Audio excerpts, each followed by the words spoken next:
안녕하세요. 보상과 배상TV 교통사고 전문 장슬기 변호사입니다. 얼마 전에 시청역에서 발생한 그 끔찍한 교통사고 소식에 보시는 분들 모두 마음이 매우 아프셨을 텐데요. 가해 차량이 불상의 이유로 인도로 돌진하면서 인도에 있던 사람들을 덮친 이번 참사로 9분이 목숨을 잃고 7분이 상해를 입는 그런 비극이 발생했습니다. 사고 원인에 대해서는 운전자의 과실, 차량 결함설, 동승자와의 다툼으로 인한 것 등 여러 추측이 난무하고 있지만 아직까지도 수사가 진행 중인 만큼 섣불리 판단을 하는 것은 삼가야 되겠죠. 다만 운전자에 대한 형사적인 처벌과 민사적 손해배상 책임만큼은 불가피해 보입니다. 먼저 민사적 손해배상과 관련해서는 가해 운전자가 가입한 보험사는 엄청난 규모의 보상금을 피해자들에게 지급해야 될 것으로 보여집니다. 언론에 공개된 내용만 보더라도 사망자 중에는 고액 연봉의 은행원과 공무원이 다수 포함된 것으로 알려졌는데요. 이분들에 대한 손해배상액을 정할 때는요, 피해자분들의 현재 급여와 앞으로의 연봉 상승분들을 모두 반영해서 산정해야 되기 때문에 그 계산은 상당히 복잡할 것으로 생각됩니다. 나이와 연봉 등을 고려해서 대략 5억에서 10억 정도일 것으로 생각됩니다. 이 배상금을 받는다고 하더라도 피해자와 피해자 가족분들의 상처는 절대로 치유될 수가 없기 때문에 더 안타까운 마음이 듭니다. 이렇게 가해 운전자가 배상해야 될 9분의 사망자에 대한 손해액은 적어도 45억, 많게는 90억에 달할 수도 있는 상황인데요. 여기서 상해를 입은 7명의 피해자들에 대한 치료비와 위자료, 향후 치료비, 개호비 등을 고려하면 보험사가 지급해야 될 총 배상액은 100억 원이 될 수 있을 정도로 대규모 참사이고 피해자분들이 너무 젊으신 분들이고 아무런 잘못 없이 급작스럽게 사고를 당하신 거라서 더 마음이 아픈 사고입니다.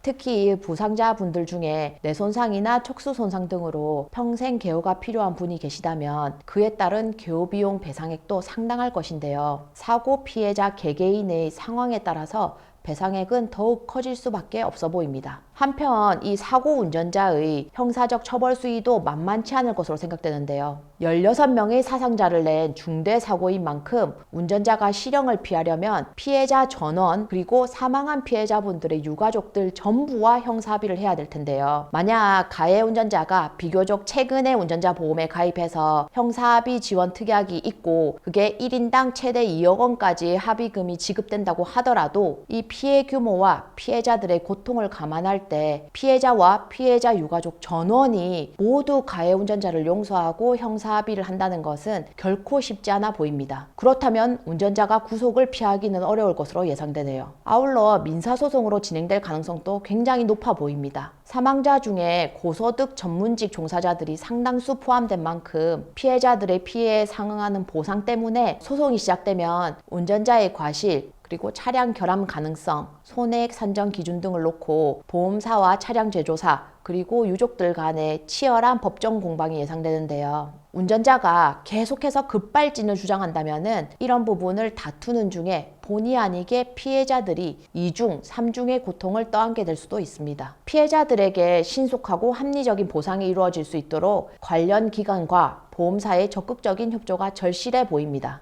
이번 참사는 한순간의 방심이 얼마나 큰 비극을 초래하는지 교통안전의 중요성을 일깨워준 안타까운 사례가 아닐 수 없습니다. 이를 계기로 국가나 지자체 그리고 운전자 개개인 모두가 안전운전과 교통사고 예방에 최선을 다해야 할 것입니다. 기업들 역시 자동차의 안전에 대한 투자와 연구를 게을리해서는 안 될 것이고 보험사들 또한 사고 처리 과정에서 피해자 보호와 공정한 보상이라는 책무를 잊지 않았으면 좋겠네요. 지금 이 시간에도 소중한 가족을 잃고 좌절과 슬픔에 잠겨 계실 희생자분들의 가족들이 더 이상의 상처는 받으시지 않길 바라고 희생자분들의 명복을 빕니다. 유족 여러분들의 비통함에 깊은 위로를 전하며 부상자분들의 빠른 쾌유를 간절히 기원하면서 이 영상을 마치겠습니다.